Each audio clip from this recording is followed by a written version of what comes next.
Hi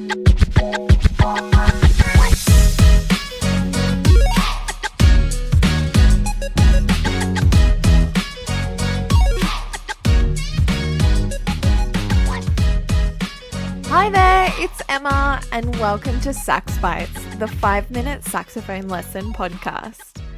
Today I'm going to be talking about better breathing practices on the saxophone. It's such an important topic. Sometimes it gets neglected, but what I'm talking about today, I really haven't seen discussed on a podcast or other educational resource before. And that's exactly what part of your mouth moves when you take a breath while playing the saxophone. So I had a chat with a student the other day who kind of inspired the topic of this episode because we had a great discussion about the difference between breathing through your nose and breathing through your mouth while playing.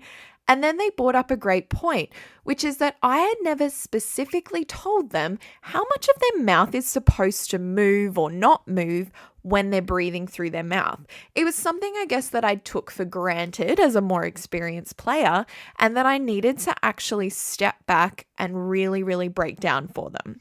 A good point. I was a little bit humbled, and I think that that student had a right to do that.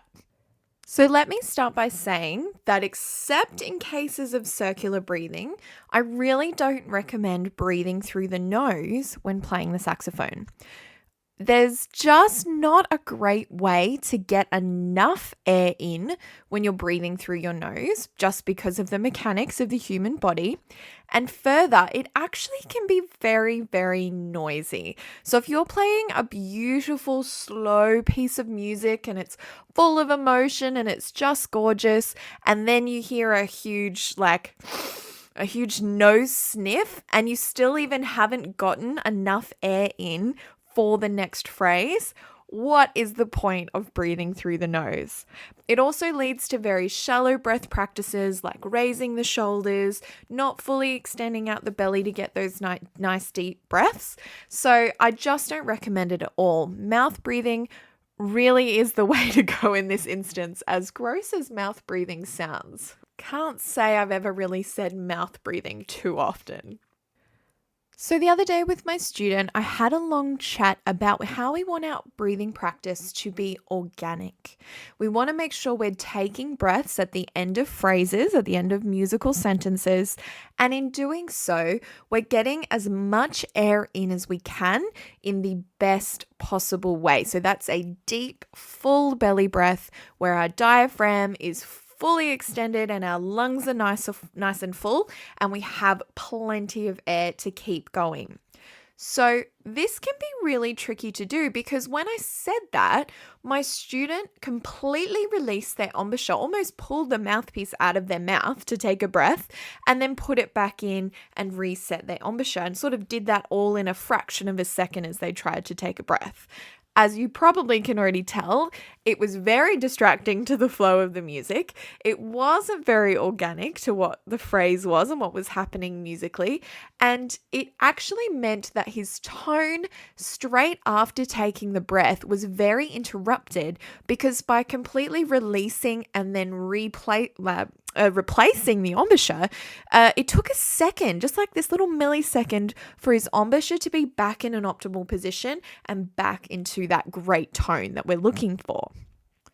Where we got to in this lesson is that my student instead was using the corners of his mouth and sort of the lower lip as well to open, not entirely move the jaw, entirely release the embouchure, just release part of the mouth so he was able to take in a great breath without having to completely reset everything about his embouchure and teeth placement and whatnot.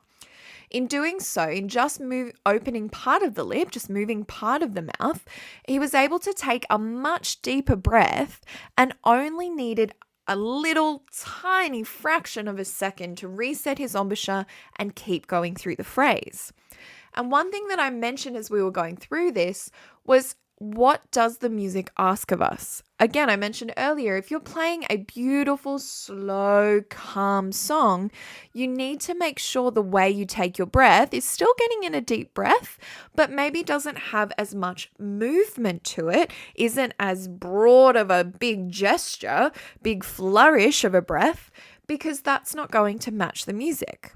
Alternatively, if you're playing something fast and lively, there may be more physicality to the breath. There may be more furiosity to the breath because that's going to match what's happening in the music. Either way, you're not completely resetting the embouchure. You're just letting the corners of the mouth do the work. You're getting in that belly breath. You're not relying on the nose where you're not able to get enough air in. And those better breathing practices are actually going to help you a lot. So tell me in the comments on socials, how do you breathe on the saxophone? How does it work for you? And if you're trying out my breathing tips here, let me know how it goes. I'd love to hear back from you. Until next time, this has been Sax Bites, the 5-minute saxophone lesson podcast. Goodbye.